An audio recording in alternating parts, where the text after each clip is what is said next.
The crystalline halls of the Zephyrian palace hummed with tension as Queen Velthera glided across the luminescent floor, her 6 arms moving in the ritualistic gestures of barely contained rage. Before her, Princess Daisy, though the human title felt strange on Zephyrian tongues, stood with her chin raised in defiance, her small form dwarfed by the towering alien monarch. "You dare refuse the Crimson Fleet's tribute demand?" The Queen's voice resonated through multiple harmonic frequencies, causing the crystal walls to vibrate. "Do you not understand the consequences of such insolence, little princess?" Daisy's green eyes never wavered. At 19, she had already seen more conflict than most beings experienced in several lifetimes. The scar running from her left temple to her jaw spoke of battles fought and survived. "I understand perfectly, Your Majesty. I also understand that paying tribute to pirates only encourages more piracy." The Queen's compound eyes glittered with something between amusement and irritation. She had ruled the Zephyrian Consortium for over 3 centuries, expanding their territory across 17 star systems. Never had she encountered such audacity from a member of the supposedly primitive human species. "Your homeworld Earth contributed a mere 12 ships to our alliance fleet," Queen Velthara hissed, her translator struggling with the contempt in her voice. "What makes you believe you have any authority to make such decisions for an entire sector?" From the shadows behind a support pillar, Jack tensed. The 24-year-old human watched the exchange with the patience of a predator, his hand resting casually on the grip of his plasma rifle. His dark hair was cropped military short, and his weathered face bore the marks of someone who had learned warfare in the hardest possible school. The other Zephyrian courtiers seemed unaware of his presence, exactly as he intended. "Because," Daisy replied calmly, "those 12 ships have never lost a battle." The Queen's laugh was like breaking glass. 12 ships against the Crimson Fleet's 200? Your mathematics are as inferior as your technology, human. Are they? Daisy stepped forward, and something in her movement made several of the Queen's guards shift nervously. "Tell me, Your Majesty, how many of your worlds has the Crimson Fleet actually attacked since humans joined the consortium?" Silence stretched between them like a taut wire. "None," the Queen admitted reluctantly. "And how many tribute demands have they made?" 47. "But all targeting human-protected systems or human-allied worlds," Daisy interrupted. "Interesting pattern, wouldn't you say?" Queen Velthera's mandibles clicked in agitation. The human was right, though she would never admit it aloud. Since the humans had arrived with their battered fleet and their incomprehensible willingness to fight impossible odds, piracy in the sector had virtually ceased. The few remaining pirate clans seemed to spend all their time probing for weaknesses in human defenses, and finding none.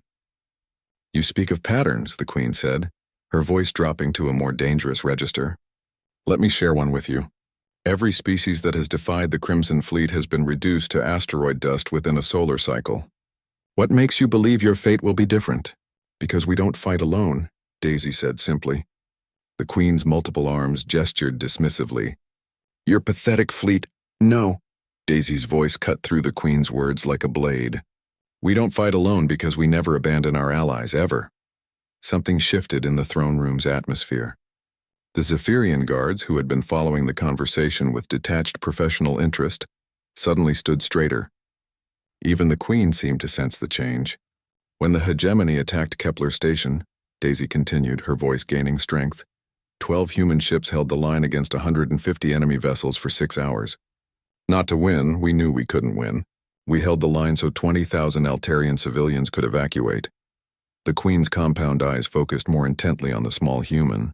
"When the Void Seekers overran the Tau Ceti mining colonies, human marines fought building to building, tunnel to tunnel, for 8 days straight. We lost 700 soldiers, saving 4,000 Rigelian miners we'd never met and would never see again." Jack smiled grimly from his position in the shadows. He had been there in the tunnels of Tau Ceti. He remembered the weight of his rifle, the acrid smell of burned ozone, the way Daisy had appeared at his shoulder during the worst of the fighting, her medical kit in one hand and a sidearm in the other, patching up wounded aliens and humans alike while plasma bolts scorched the air around them. "When the Crimson Fleet demanded tribute from the Vegan trade worlds," Daisy pressed on, "who stood between the pirates and those crystal cities you Zephyrians find so beautiful?" The Queen's silence was answer enough. "So when you ask me what makes us think we can defy the Crimson Fleet," Daisy said, stepping closer to the towering throne, I'll tell you what makes us different. We've been fighting impossible odds since before we left our home system. We've been losing battles and winning wars since we figured out how to leave our own atmosphere. And we've been standing between monsters and innocence for so long that we've forgotten how to do anything else. She paused, and when she spoke again, her voice carried the weight of absolute certainty. The Crimson Fleet wants tribute? Let them come and try to collect it. Queen Velthara studied the small human for a long moment. Finally she spoke, and her voice held something that might have been respect. Who shields you so fiercely? She asked. Princess Daisy smiled, and for the first time since entering the throne room, she looked like the 19-year-old she was. My human, she said simply. From the shadows, Jack stepped forward, his rifle held at ready position, his eyes scanning the room with professional thoroughness. As he took his place at Daisy's shoulder, Queen Velthara understood. It wasn't one human. It was all of them. Always. The Queen's mandibles clicked once in what might have been approval. Very well, Princess. The Consortium fleet will stand with Earth against the Crimson Fleet. She paused, then added quietly, May the Void help anyone foolish enough to threaten those you protect. Daisy nodded once sharply and turned to leave. Jack fell into step beside her, and together they walked from the Crystal Hall, two humans against the universe. As always, it was exactly the odds they preferred.